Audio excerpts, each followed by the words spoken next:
Have you ever felt like your English is, grammatically correct, but it just doesn't have that natural spark? Well, if that sounds like you, then you're about to discover a total game changer. Today, we're diving into a method that professionals use to get that truly natural fluency.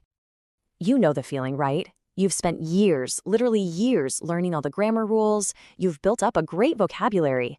But when you actually speak, it just doesn't have that effortless rhythm.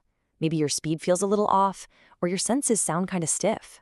It's a super common problem, trust me. But there is a powerful way to get past it.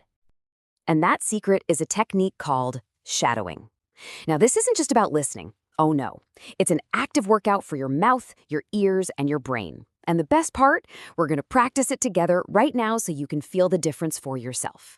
So, what exactly is this shadowing technique? Before we jump into the practice, let's just quickly break down what's going on behind the scenes and why it's so incredibly good at rewiring our brains for fluency. Okay, to put it simply, shadowing is when you listen to a native speaker and you talk at the exact same time, just a tiny fraction of a second behind them. You're not just repeating the words, you're copying everything, the ups and downs of their voice, the rhythm, even the emotion. You basically become their echo. It's kind of like learning a song. You don't just learn the words, you learn the melody. And this is where the real magic happens.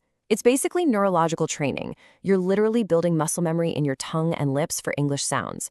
At the same time, you're training your brain to process the language faster and teaching your ear to pick up on the subtle music of native speech. It forces you to stop translating in your head and to start feeling the language instead. All right, that's enough theory. The absolute best way to understand shadowing is to just do it. So we're going to practice with a couple of phrases that really highlight what natural English sounds like. Don't worry about being perfect, okay? Just focus on matching my sound. And just a quick reminder, you are listening to Mastering Flawless English for a shadowing class. So with that, let's begin our practice. For this first one, I just want you to listen. That's it. You can even close your eyes if that helps. Don't repeat yet.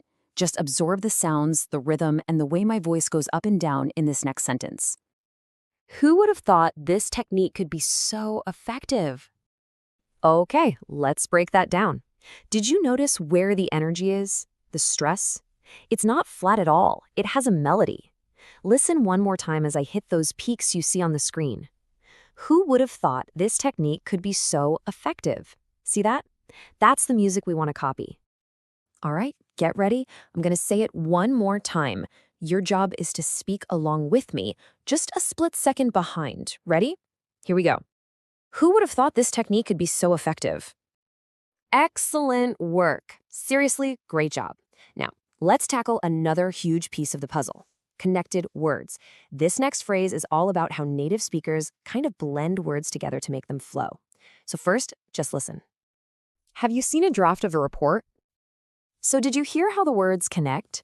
We don't say draft of. We squish them together into draft of. Sina becomes Sina. Listen again to how it all just flows together into one smooth sound. Have you seen a draft of the report?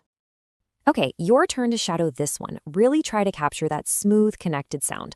Let's do it together. Have you seen a draft of the report? Fantastic. Now, as you start doing this on your own, there are a couple of really common traps that can slow you down. So let's talk about them to make sure your practice time is as effective as it can possibly be. Okay, the number one mistake is waiting too long to speak. If you do that, it's just repetition, and that's not what we're going for. You have to be speaking almost at the same time, like half a second behind. The best way to think about it is to imagine you're a voice actor, dubbing a movie in real time. You have to stay right on top of what the original actor is saying. Another big one is sounding robotic, because you're trying to pronounce every single word perfectly. Native speech is full of these little shortcuts and linked words, like how want to almost always becomes wanna. When you shadow, your job isn't to say the words on a page, it's to copy the sounds you actually hear. That is the absolute key to sounding natural.